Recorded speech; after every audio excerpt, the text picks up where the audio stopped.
Have you ever watched a movie with a ticking time bomb, which a secret agent is frantically working to defuse before the clock hits zero? And how is it that he or she just so happens to succeed with 1 second remaining, sometimes even less if they use decimal points? I think it's a fair analogy to liken death to a ticking time bomb.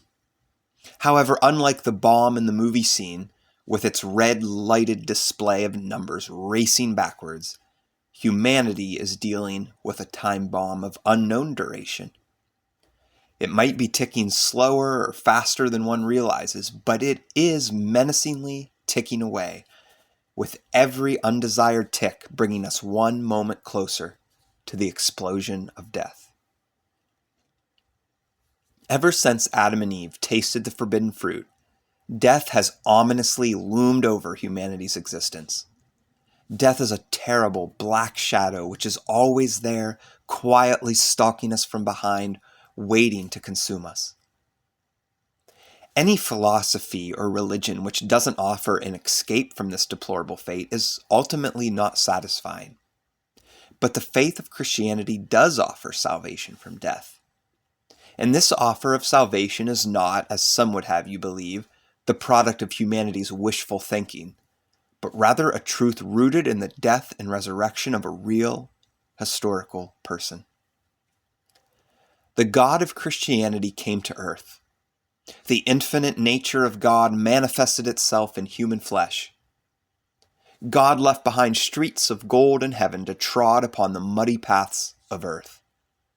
Why would he do that? God came to defuse the ticking time bomb of death.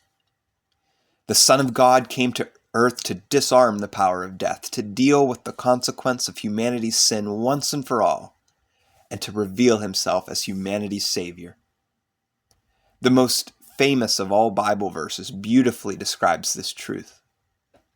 For God so loved the world that he gave his only Son, that whoever believes in him should not die, but have everlasting life. For those who will believe in Jesus and his accomplished mission, there is a most liberating reversal of fates. For followers of Jesus, the moment of physical death is no longer horrifying in its eternality, because it is the passing from this earth into the eternal home prepared by God. Humanity has for long ages past been fascinated by the legend of some sort of fountain of youth, a magically imbued water which could rescue them from the awful fate of death. To live forever is the natural desire of our souls, and so wishful longing for a fountain of youth is understandable. However, it doesn't need to remain a wishful longing.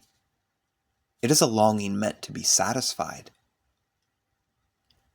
As Jesus told one of his friends, "I am the resurrection and the life. He who believes in me will live, even though he dies. And whoever lives and believes in me will never die."